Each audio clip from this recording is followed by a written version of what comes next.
अब हम लोग क्वेश्चन नंबर 7 देखने वाले हैं। 7 क्वेश्चन नंबर क्या कह रहा है कि nitrogen atomic number 7, phosphorus atomic number 15 belong to group number 15 of periodic table, right electronic configuration of these two element. सबसे पहले तो इलेक्ट्रॉनिक कॉन्फ़िगरेशन राइट करने के लिए कह रहा है। तो जब हम लोगों को एटॉमिक नंबर दिया हुआ रहता है तो हम लोग इलेक्ट्रॉनिक कॉन्फ़िगरेशन ड्रॉ कर सकते हैं। इलेक्ट्रॉनिक कॉन्फ़िगरेशन ड्रॉ करने के लिए हमारे पास क्या है कि जितना भी एलिमेंट है उसको हम लोग सजाते हैं उसके सेल के हिसाब से। तो हम लोग को पता है क्या सेल में कितने कितने इलेक्ट्रॉन होते हैं। फर्स्ट के सेल में आपको 2 इलेक्ट्रॉन, एल सेल में क्या होगा के में आपको 2 इलेक्ट्रॉन, के एल में आपको 8 इलेक्ट्रॉन, एम में आपको कितना होगा, इसमें भी 8 होगा, एन में फिर कितना होगा आपको 18 होगा। इस तरह से इलेक्ट्रॉन का डिस्ट्रीब्यूशन होता है। जब आपको अंदर इनर सेल कंप्लीटली फिल्ड हो जाएगा तब जाके आपको आउटर सेल, मतलब कि अंदर वाला से यहाँ से स्टार्ट करेंगे भरना, ये पूरा भर जाएगा तब जाके आपको एल में 1 2 3 4 होते हुए 8 तक जाएगा। फिर उसके बाद जब 8 हो जाएगा तब ये भरना बंद हो जाएगा, ये इसकी कैपेसिटी कंप्लीट हो जाएगी। तो फिर इसके बाद एम में भरना स्टार्ट होगा। तो हम लोग देखते हैं कि कितना एलिमेंट हम लोग को दिया हुआ है, एटॉमिक नंबर दिया हुआ है हम लोग को नाइट्रोजन के साथ दिया हुआ है 7। तो नाइट्रोजन 7 में हम लोग क्या करते हैं, 7 में से 2 इलेक्ट्रॉन यहाँ चला गया तो क्या हो गया 2, बच गया हमारे पास 5 में से हम लोग इसको 5 का 5 यहाँ पे रख सकते हैं। तो ये हो जाएगा हमारा इलेक्ट्रॉनिक कॉन्फ़िगरेशन ऑफ नाइट्रोजन हो जाएगा 2 और 5। तो ये 7 अरेंज हो गया। अब दूसरी बार में हम लोग फास्फोरस को चेक करना है। तो फास्फोरस का कितना है, फास्फोरस के पास 15 इलेक्ट्रॉन है। 15 इलेक्ट्रॉन में से ये फिर आपको क्या करेगा, इसी तरह से अरेंज करेगा। तो फर्स्ट सेल में ये कितना देगा, 2 इलेक्ट्रॉन देगा। कितना बचा हुआ है, 13 इलेक्ट्रॉन बचे हुए हैं। 13 में से 8 इलेक्ट्रॉन यहाँ पे चला गया। अब कितना बचा हुआ है, अभी भी इसके पास 13 में से 8 बचा हुआ है, 8 चला गया, 8 यहाँ पे यूज हो गया, इसकी फुल कैपेसिटी को कंप्लीट कर दिया। अब 8 में से 5 इलेक्ट्रॉन, 13 में से 8 चला गया, 5 इलेक्ट्रॉन बचा हुआ है। तो ये इसका 5 हो गया। चेक कीजिए इसका 10 + 5 तो एटॉमिक नंबर के बराबर, इसमें भी 2 + 5 7 एटॉमिक नंबर के बराबर। तो ये इसका इलेक्ट्रॉनिक कॉन्फ़िगरेशन है। इसका इलेक्ट्रॉनिक कॉन्फ़िगरेशन इसी तरह से होगा। अब हम लोगों को पूछ रहा है कि इसमें एक और क्वेश्चन है, कह रहा है कि which of these will be more electronegative and why। Question यहाँ पे भी है, ये क्या कर रहा है, which of these will be more electronegative। तो इलेक्ट्रोनेगेटिविटी हम लोगों को क्या होता है, किसी भी ग्रुप में नीचे से ऊपर, बॉटम से टॉप की ओर मूव करते हैं तो इलेक्ट्रोनेगेटिविटी आपका बढ़ते जाता है, या कहिए कि नॉन मेटालिक प्रॉपर्टी आपको बढ़ते जाता है। तो हम लोगों को ग्रुप में कौन नीचे है, फास्फोरस नीचे है, नाइट्रोजन ऊपर है। ग्रुप में क्या है आपको, नाइट्रोजन यहाँ है, फास्फोरस उसके नीचे है। तो जैसे जैसे हम लोग ऊपर मूव करते हैं ग्रुप में, उसकी क्या होती है, इलेक्ट्रोनेगेटिविटी इंक्रीज करती है। तो ये आपको मोर इलेक्ट्रोनेगेटिव होगा, इलेक्ट्रोनेगेटिव होगा ये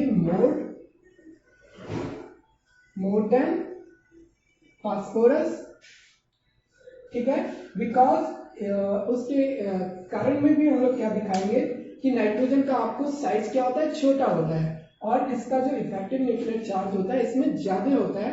वो अपने आउटर मोस्ट सेल के इलेक्ट्रॉन को ज्यादा फोर्स ऑफ अट्रैक्शन से अट्रैक्ट करेगा विथ रिस्पेक्ट टू फास्फोरस, ठीक है। ये क्वेश्चन भी कंप्लीट हो गया। एक बार फिर से देख लीजिए, आपको इलेक्ट्रॉनिक कॉन्फ़िगरेशन करना था।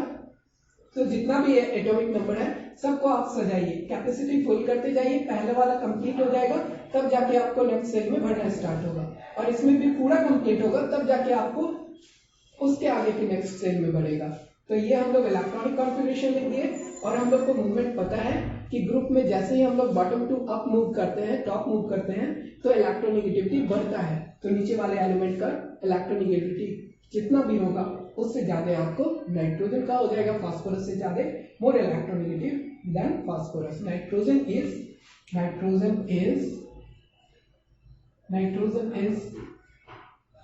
More electronegative than phosphorus.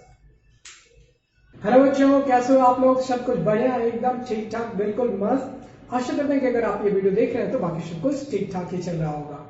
आज की क्लास में हम लोग क्वेश्चन आंसर ही करने वाले हैं, जिसमें कि हम लोग क्वेश्चन पिछले क्लास में कर चुके हुए हैं। क्वेश्चन नंबर 5 तक क्लियर कर चुके हुए हैं। अब क्वेश्चन नंबर 6 देखने वाले हैं हम लोग। क्वेश्चन नंबर 6 का 4 पार्ट है जिसमें कि हम लोग स्टार्ट करते हैं फर्स्ट पार्ट से। फर्स्ट पार्ट क्या कहता है, आपको क्वेश्चन दिया हुआ क्या है, क्वेश्चन कह रहा है कि the position of 3 element A B and C in the periodic table are shown below. ये आपको पीरियोडिक टेबल में ए बी और सी एलिमेंट है उसका पोजीशन को शो किया गया है। और इसमें फर्स्ट क्वेश्चन एराइज कर रहा है कि the state whether A is a metal और non metal. A is a metal और नॉन मेटल। आपको हम लोगों को पता है कि पीरियोडिक टेबल में जब हम लोग लेफ्ट टू राइट मूव करते हैं तो क्या होता है, ग्रुप नंबर 1 से लेके ग्रुप नंबर आप 18 तक जाते हैं। 18 में आपको नोबेल गैस है, उससे पहले आपको क्या है ग्रुप नंबर 17 और ग्रुप नंबर 16। तो हमें पता है कि एक पीरियड के अक्रॉस जब भी हम लोग मूव करते हैं तो नॉन मेटालिक प्रॉपर्टी इस साइड क्या होता है, इंक्रीज करता है। तो हम लोग को क्या पता होगा, हम लोग को क्या पूछ रहा है कि state whether A is a metal और नॉन मेटल। तो ए देखिए आपको इस पीरियड में, जिस भी पीरियड में ये होगा, सबसे आपको किस साइड होगा, ये आपको राइट मोस्ट का एलिमेंट है। और राइट मोस्ट में भी आपको क्या है, अपर में है। तो जैसे हम लोग ग्रुप में ऊपर से नीचे से ऊपर जाएंगे तो बॉटम से अगर हम लोग टॉप की ओर मूव करते हैं ग्रुप में तो उसमें भी क्या होता है, उसमें भी आपको नॉन मेटालिक प्रॉपर्टी इंक्रीज करेगा, या कहिए कि मेटालिक प्रॉपर्टी डिक्रीज करता है। तो ये आपको क्या होगा, ये आपको नॉन मेटल होगा। ऐसे भी ग्रुप 17 का कोई भी एलिमेंट आपको नॉन मेटल ही होगा। ठीक है, तो आंसर हमारा क्या होगा, A is a metal. A is a non metal. Okay, A is a non metal. ये तो हो गया। फिर उसके बाद स्टेटमेंट बी में क्या कह रहा है, स्टेटमेंट बी कह रहा है आपको state whether C is a more reactive और लेस रिएक्टिव देन ए। रिएक्टिविटी ऑर्डर में अगर हम लोग को पता है कि रिएक्टिविटी ऑर्डर में हम लोगों को किस अक्रॉस पीरियड जब हम लोग मूव करते हैं तो हम लोग को बी और सी और ए में कंपेरिजन करने के लिए कहा गया है। मीन्स हम लोग को reactivity order in a group discuss करना है। ग्रुप में हमें पता है कि अगर हम लोगों को मेटालिक ग्रुप हो, मेटल का ग्रुप हो, तो हम लोग को क्या पता होता है कि उसकी इलेक्ट्रॉन पॉजिटिविटी उसकी बढ़ती है, या कहिए कि इलेक्ट्रॉन डोनेट करने की टेंडेंसी उसमें बढ़ती है, या कहिए कि उसका साइज बढ़ता है। तो साइज बड़ा होगा तो इजीली इलेक्ट्रॉन डोनेट कर देगा। लेकिन नॉन मेटल की कंडीशन में क्या है, नॉन मेटल की कंडीशन में है कि जैसे हम लोग ग्रुप में नीचे जाते हैं तो उसका क्या होता है, नॉन मेटालिक कैरेक्टर आपको डिक्रीज करता है। डिक्रीज करने का मतलब क्या हो गया कि इसमें इलेक्ट्रॉन गेन करने की टेंडेंसी होनी चाहिए कि दूसरे का इलेक्ट्रॉन गेन कर ले, तब तो ये नॉन मेटल है। तो लेकिन हम लोग जैसे ही उसका साइज बढ़ेगा तो दूसरे एक्स्ट्रा इलेक्ट्रॉन को गेन करने की टेंडेंसी इसमें क्या हो जाएगी, कम हो जाएगी। तो हम लोगों को जो रिएक्टिविटी ऑर्डर होगा नॉन मेटल में टॉप बॉटम टू अप हम लोग मूव करेंगे, टॉप का जो एलिमेंट होगा वो मोर रिएक्टिव होगा ड्यू टू इलेक्ट्रोनेगेटिविटी, और या कहिए कि आपको स्मॉल साइज के कारण उसका जो न्यूक्लियस होगा इलेक्ट्रॉन को इजीली अट्रैक्ट करेगा। तो हम लोग को क्या पूछ रहा था, state whether C is more reactive और लेस रिएक्टिव देन ए। तो हमारा आंसर क्या हो जाएगा, C is less reactive than A. C is less reactive than A. ठीक है, ये दो आंसर है हमारा। फिर क्वेश्चन नंबर सी को देखते हैं। नंबर सी देखने वाले हैं। क्वेश्चन नंबर 6 का सी क्या है कि विल सी बी लार्जर और smaller in size than B. तो सी यहाँ पे आपको एक ही पीरियड का एलिमेंट है, 4th रो में है, मतलब कि 4th लाइन किया हुआ है तो 4th रो में ही है। आपको 4th रो में है, बी इस साइड है, आपको लेफ्ट साइड है, और सी आपको लेफ्ट साइड है। हमें पता है कि इसका साइज कैसे डिपेंड करता है, रेडियस पे डिपेंड करेगा। तो रेडियस क्या होता है कि जब भी हम लोग किसी पीरियड के क्रॉस मूव करते हैं, लेफ्ट टू राइट मूव करते हैं, तो सेम पीरियड में एलिमेंट का क्या होता है, डिफरेंट एलिमेंट का आपको रेडियस क्या होता है, छोटा होते जाता है। तो हमारा जो ये आपको बी है और ये हमारा क्या है, सी है। तो आपको 16 पीरियड टू 17 पीरियड में हम जा रहे हैं, मतलब 16 ग्रुप से 17 ग्रुप में जा रहे हैं, तो इसका क्या होगा, साइज छोटा होगा। तो हम लोग क्या कर सकते हैं, सी बी लार्जर और smaller in size than B. तो सी क्या होगा, आंसर हो जाएगा हमारा, आंसर होगा क्या, C is smaller in size than B. C is smaller in size than B, B. आपको इस साइड जाइएगा तो साइज क्या होगा, छोटा होते जाएगा। क्यों साइज छोटा हो जाएगा, क्योंकि इसके न्यूक्लियस पे चार्ज आपको बढ़ जाएगा, पॉजिटिव चार्ज बढ़ेगा। जैसे पॉजिटिव चार्ज बढ़ेगा आउटरमोस्ट सेल के इलेक्ट्रॉन पे ज्यादा आपको इफेक्टिव न्यूक्लियर चार्ज क्रिएट हो जाएगा, उसको अट्रैक्ट कर लेगा उसको ज्यादा, तो उसका साइज क्या कर देगा, छोटा कर देगा। तो ये जनरल ट्रेंड है पीरियड में मूवमेंट का। फिर उसके बाद डी नंबर क्वेश्चन क्या कर रहा है कि which type of ion, cation और anion will be form by element A. A element देखिए आप ग्रुप किसमें है, 17th ग्रुप में है। इसमें एक इलेक्ट्रॉन ये अगर किसी से एक्सेप्ट कर लेगा तो ये अपने नोबल गैस इलेक्ट्रॉनिक कॉन्फ़िगरेशन के जैसा हो जाएगा, बगल वाला जो इनर्ट गैस है उसकी तरह मोस्ट स्टेबल हो जाएगा। तो ये क्या करना चाहेगा, किसी से इलेक्ट्रॉन एक्सेप्ट करना चाहेगा। इसके आउटरमोस्ट सेल में कितना इलेक्ट्रॉन होगा, इसके आउटरमोस्ट सेल में आपको 7 इलेक्ट्रॉन है। इसका आउटरमोस्ट सेल में कितना इलेक्ट्रॉन होगा, 7 इलेक्ट्रॉन होगा, और ये एक इलेक्ट्रॉन किसी से एक्सेप्ट करना चाहेगा, इसलिए A will form anion. Negative charge ion को हम लोग क्या कहते हैं, एन आयन कहते हैं। तो आंसर हो जाएगा इसका, आंसर फॉर डी होगा, डी का आंसर क्या होने वाला है, A will be form anion,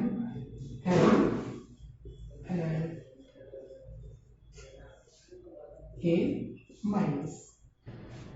अब हम लोग क्वेश्चन नंबर 8 देखने वाले। क्वेश्चन नंबर 8 क्या कह रहा है, क्वेश्चन नंबर 8 कह रहा है कि आपको ये बताना है कि कोई भी एलिमेंट है उसका इलेक्ट्रॉनिक कॉन्फ़िगरेशन और पीरियोडिक टेबल के पीरियड और ग्रुप में क्या रिलेशन है, मतलब कि पीरियोडिक टेबल में उसका पोजीशन से क्या रिलेशन है। तो हम जानते हैं कि जब हम लोग किसी भी एलिमेंट का इलेक्ट्रॉनिक कॉन्फ़िगरेशन ड्रॉ करते हैं तो उसको सेल में बांटते हैं। तो जो सेल का नंबर होता है, तो सेल का नंबर आपको रिप्रेजेंट करता है कि ये किस पीरियड में रहेगा, ठीक है। और उसके बाद जो आपको आउटरमोस्ट सेल में, सबसे लास्ट के सेल में जो नंबर ऑफ इलेक्ट्रॉन होता है वो डिसाइड करता है कि उस ग्रुप के हर मेंबर के पास क्या होगा, आपको सेम नंबर ऑफ इलेक्ट्रॉन होगा। और इस नंबर ऑफ आउटरमोस्ट सेल में प्रेजेंट इलेक्ट्रॉन के नंबर से हम लोग डिसाइड कर पाते हैं कि ये आपको किस ग्रुप का एलिमेंट है। फॉर एग्जाम्पल अगर आपके सोडियम का इलेक्ट्रॉनिक कॉन्फ़िगरेशन ड्रॉ करते हैं तो सोडियम का इलेक्ट्रॉनिक कॉन्फ़िगरेशन कैसा होगा, सोडियम Na, इसका एटॉमिक नंबर कितना है, सोडियम का 11 है। इसको ड्रॉ करेंगे तो हम लोग क्या होगा, 2, 8 और 1, 2, 8 और 1। तो मतलब कि ये थर्ड सेल का एलिमेंट है, KLM, मतलब कि ये थर्ड सेल का, ये थर्ड पीरियड का एलिमेंट है। और इसमें आउटरमोस्ट सेल में एक इलेक्ट्रॉन होगा, तो इसका ग्रुप नंबर क्या है, ग्रुप नंबर 1 है। आगे हम लोग देखेंगे कि कैसे रिलेट करते हैं हर एलिमेंट को, किसी भी मतलब कि एस ब्लॉक के एलिमेंट को, पी ब्लॉक के एलिमेंट को, डी ब्लॉक के एलिमेंट को उसके ग्रुप नंबर से। सबको अगर हम लोग आगे 12th की क्लास में देखेंगे कि एस ब्लॉक का जितना भी एलिमेंट होता है उसके आउटरमोस्ट सेल में वो उसका जस्ट ग्रुप नंबर के बराबर हो जाता है। पी ब्लॉक में क्या होता है, जितना आउटरमोस्ट सेल में नंबर ऑफ इलेक्ट्रॉन होता है उसमें 10 एक्स्ट्रा ऐड कर दीजिएगा तो उसके ग्रुप नंबर को शो करेगा। और अगर किसी भी एलिमेंट डी ब्लॉक में एलिमेंट है तो एन आपके आउटरमोस्ट सेल का, डी ब्लॉक का आपको डी ऑर्बिटल का इलेक्ट्रॉन प्लस लास्ट सेल के एस ऑर्बिटल के इलेक्ट्रॉन के सम को हम लोग उसके ग्रुप नंबर के बराबर देखते हैं। तो ये हम लोग 12 में पढ़ने वाले हैं। अभी आप यही जानिए कि इलेक्ट्रॉनिक कॉन्फ़िगरेशन आपको डिसाइड करने में हेल्प करेगा कि आपको जितना आपको सेल रहेगा उतना आप पीरियड डिसाइड कर पाइएगा। आउटरमोस्ट सेल में जितना इलेक्ट्रॉन होगा ये आपको ग्रुप डिसाइड करेगा। तो इसी चीज को अगर हम लोग लिख सकें तो क्या होगा, आउटरमोस्ट इलेक्ट्रॉन या valence electron will decide group number and number of shell decide the period of element in the periodic table. ये रिलेशन है हम लोगों को, ठीक है। अब हम लोग क्वेश्चन नंबर 9 देखने वाले हैं। क्वेश्चन नंबर 9 क्या कह रहा है कि the modern periodic table calcium is surrounded by element with atomic number 12, 19, 21, 38, which of these have physical and chemical property resembling calcium। तो हम लोगों को पता है कि कैल्शियम या कोई भी एलिमेंट हो उसके फिजिकल और केमिकल प्रॉपर्टी में रिसेम्बलिंग कब होगा, जबकि वो सेम ग्रुप में होगा। सेम ग्रुप के मेंबर में आपको केमिकल प्रॉपर्टी में तो सिमिलरिटी होती ही है, और सिमिलर टाइप का आपको फिजिकल प्रॉपर्टी में भी सिमिलरिटी कुछ होती है, लेकिन केमिकल प्रॉपर्टी में सिमिलरिटी बहुत ज्यादा होती है। तो हम लोग चेक करते हैं कि कौन कौन एलिमेंट सेम ग्रुप में है। सेम ग्रुप में कैसे पता चलेगा? सेम ग्रुप में पता चलने के लिए हमें इलेक्ट्रॉनिक कॉन्फ़िगरेशन सबका देखना पड़ेगा, और उसके एटॉमिक शेल में सेम इलेक्ट्रॉन रहेगा, तो सेम ग्रुप का एलिमेंट है। तो चेक करते हैं हम लोग 12 का इलेक्ट्रॉनिक कॉन्फ़िगरेशन। अगर कोई एलिमेंट 12 है तो ये तो ऐसे Mg है, और ये 12, इसका इलेक्ट्रॉनिक कॉन्फ़िगरेशन क्या होगा? 2, 8 और 2, ठीक है, 2, 8 एंड 2, ये 12 हो गया। 19 पोटेशियम है, 19 का इलेक्ट्रॉनिक कॉन्फ़िगरेशन क्या हो जाएगा? 2, 8 और ये आपको 2, 8 और 8, 1, 2, 8 और 8, 1। फिर उसके बाद आप 21 का चेक कीजिएगा। 21 का इलेक्ट्रॉनिक कॉन्फ़िगरेशन हो जाएगा, स्कैंडियम है ये, स्कैंडियम का इलेक्ट्रॉनिक कॉन्फ़िगरेशन हो जाएगा क्या? 2, 8, 8, ये कितना हो गया? 18, और इसके बाद कितना बचा हुआ है? 18, 3 21, ये हो गया आपका 10, और ये 11, 21 हो गया। अब आपको 38 का चेक कीजिएगा, तो 38 का क्या होने वाला है? ये 38 स्ट्रॉन्शियम, और ये है आपको 38 को अगर हम लोग तोड़ेंगे तो क्या हो जाएगा? 2, 8, 8, 18, ये कितना हो गया? 10 हो गया, और ये हो जाएगा आपको 20, 36, इसमें हो गया कितना? 36, और फिर से हम लोगों को 2 क्या हो जाएगा? इसमें 20 हो गया, और 16, 36 हो गया, 36 और 2। तो हम लोग देख रहे हैं कि ऑटोमोस्ट सेल में हम लोगों को ये, इसके भी ऑटोमोस्ट सेल में 2 इलेक्ट्रॉन, इसका क्या हो जाएगा? Beryllium, magnesium, calcium, strontium, for strontium, फिर इसके बाद बेरियम, रेडियम। तो ये हमारा क्या है? इसका है एटॉमिक नंबर 4, इसका है 12, इसका है कितना? इसका है 20, इसका है कितना? 38।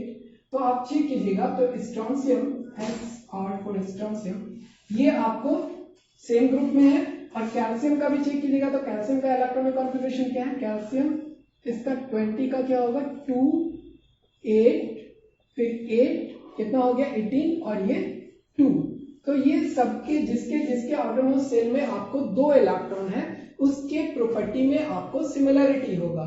और सिमिलरिटी किस में होने वाला है? आपको ग्रुप नंबर, जिस element having atomic number 12, 38 and 20, क्योंकि हम लोग देख रहे हैं कि 12 और 38 सेम ग्रुप में है।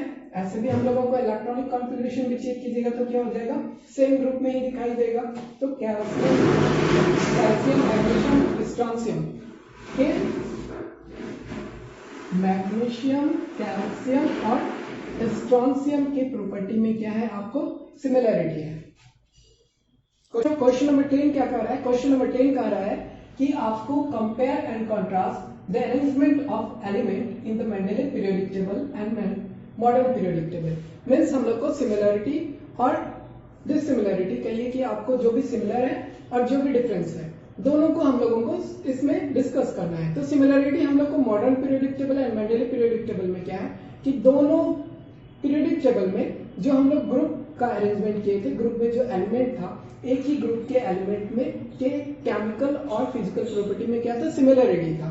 लेकिन हम लोगों को इसमें बेस्ड अगर इसका लॉ देखिएगा, पीरियोडिक लॉ कहेगा, तो इसमें आप देखिएगा कि जो मॉडर्न पीरियोडिक टेबल है वो बेस्ड है एटॉमिक नंबर के इंक्रीजिंग ऑर्डर पे। तो हम लोग जब किसी भी एलिमेंट को सजाते हैं एटॉमिक नंबर के इंक्रीजिंग ऑर्डर पे, तो इसके एलिमेंट के प्रॉपर्टी में हम लोग को क्या होता है, रिपीटेशन होता है, या इसके लॉ को हम लोग कर सकते हैं कि the property of element are periodic function of their atomic number. But in a modern Mendeleev periodic table there was the periodic law. What there was the property of element are periodic function of their atomic weight or atomic mass.